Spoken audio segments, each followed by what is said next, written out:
January 1994, Shorthand English Senior Grade. Get ready for the dictation. 10 seconds, 5 seconds, start. Mr. Speaker, sir, I thank you very much for having given me an opportunity to speak a few words on food policy. I wanted honorable members to take as much time as possible to discuss this most important matter.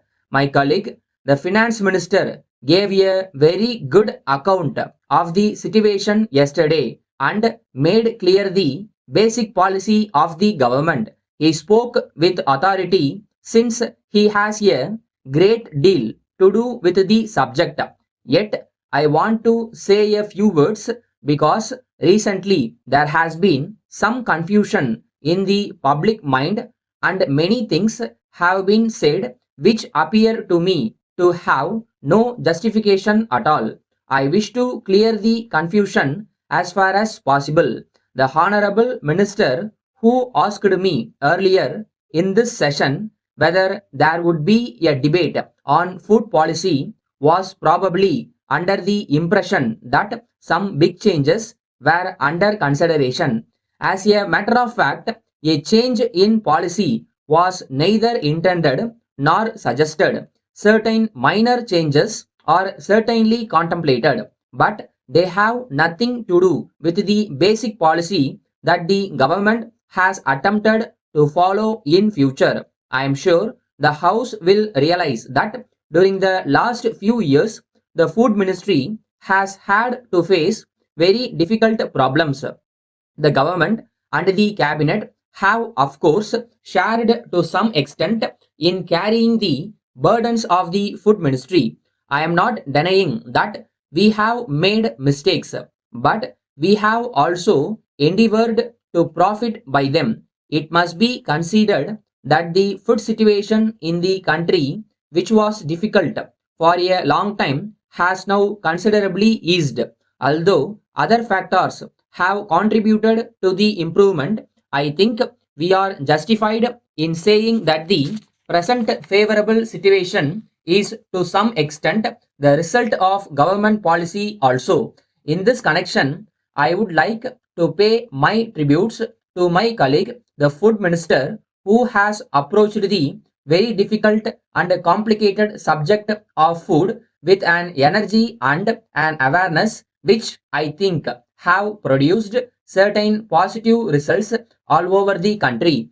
In a debate of this kind, it is natural that honorable members should be more concerned with the situation in their particular state or area, and it is right that they should do so. Nevertheless, the most important thing is that we keep in view India and her food problem as a whole, and at the same time remember our basic policy. It is open to the House to discuss our basic policy, but in so far as the government is concerned, there has been no occasion of effect any change in it, and as far as we can see, no such occasion is likely to arise.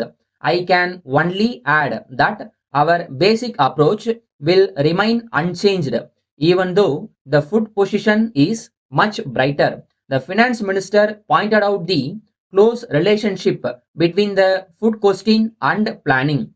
But in regard to the supply of food and other necessities of life, it is not enough merely to see that there is a fair distribution or that people do not prosper at the cost of others. If we do this, and no more our economy will be static. We must also see that we get the best out of our development and planning programs. For instance, if there is a surplus of food in the country, we would naturally like the nation to be fed more adequately. But we must also think beyond the immediate wants and utilize our resources with foresight. With these few words, I conclude my speech. Letter from Messrs. George Brown and Company, Bombay, to Messrs. National Company Limited, Bangalore. Dear sirs, we thank you very much for your letter dated 10th instant, giving details of the land which you propose to sell to our company.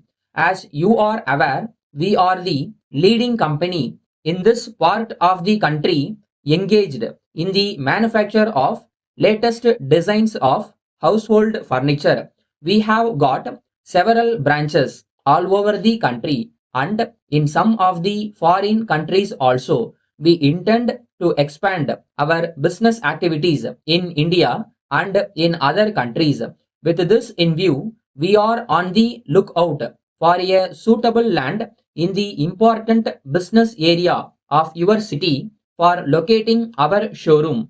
We see from your letter that the land you propose to sell is situated in Mahatma Gandhi Road and is acceptable to us. Our engineer will be visiting Bangalore in the course of the next few days for the purpose of valuation of the property. As you are aware, any proposal for the purchase of property by our company has to be placed before our board of directors for its approval. The next meeting of the board is fixed for 21st of next month, by which time we hope to be able to take a decision in the matter.